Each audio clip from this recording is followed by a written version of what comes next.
ओम शांति। आजिर प्रातः मुरली 23/8/25 मुरलीर सारांश। मिठे बच्चे, बाबा आसिचंदी तुम मानकु ज्ञान रत्न रे सजेई घर को नहीं जिबा पाई, पुणी राजत्व करिबा पाई पठाई देबे। सेथिपाई तुमे माने अपार खुशी रे रुह, केवल बाबा को ही स्नेह कर।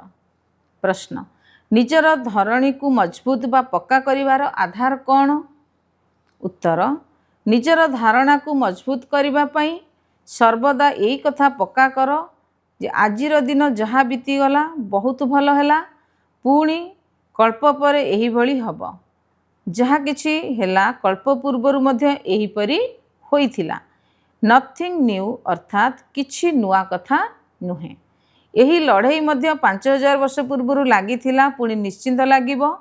यही कुटाकदा सदृश संसार रे विनाश निश्चित हब। एहीपरि प्रति मुहूर्त ड्रामार स्मृति रे रुह, तेबे धारणा मजबूत होई जिवो। धारणा पाई मुख्य सारांश 1 नंबर, वर्तमान प्रत्येक कर्म ज्ञानयुक्त होई करिबाकू हब। सुपात्र को ही दान देबाकू हब। पाप आत्मा मानक सहित एबे कोनोसी टंका पैसार नेण देण करिवार नाही। जोग बल द्वारा सबु पुराणा हिसाब किताब को चुक्त करिबाकू हब। 2 नंबर, असरंती खुशी रे रहिबा पाई निजे निज सहित वार्तालाप करिबाकू हब। बाबा आपण आमको अपार खुशी संपत्ति देवा पाई आसिछंती। आपण आमर भाग्यरूपी झुलामणि को भरपूर करुछंती। आपणक सहित प्रथमे आमे शांतिधाम को जीवु, तापर निजर राजधानी को आसिबु। आजिर वरदान, समस्या गुड़िक समाधान रूप में परिवर्तन करे विश्व कल्याणकारी हुआ। मु होउछि विश्व कल्याणकारी अटे। एबे ई श्रेष्ठ भावना श्रेष्ठ कामनार संस्कार को जागृत कर। यही श्रेष्ठ संस्कार आगरे हदर संस्कार गुड़िक स्वतः ही समाप्त हो जिवो। समस्या गुड़िक समाधान रूप में परिवर्तित हो जिवो। एबे आउ युद्ध करी समय नष्ट कर नाही, बरं विजयी पणियार संस्कार को जागृत कर।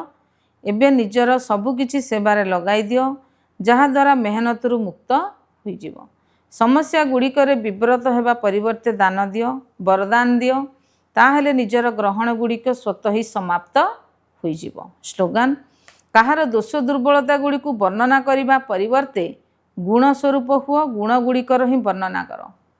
अव्यक्त इशारे जदि सहजयोगी हेबाकू चाहुच, तेबे परमात्मा स्नेहर अनुभवी हुओ। बाबांगर पिलामानक प्रति एते स्नेह रही जहाँकि अमृत बेला ठारू ही पिलामानकर पालना करुछंती।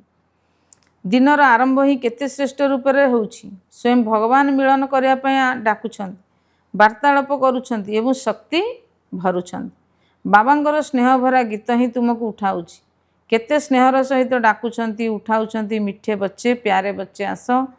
तेणु यही स्नेहपूर्ण पालनार वास्तविक स्वरूप है सहज योगी जीवन। ओम शांति।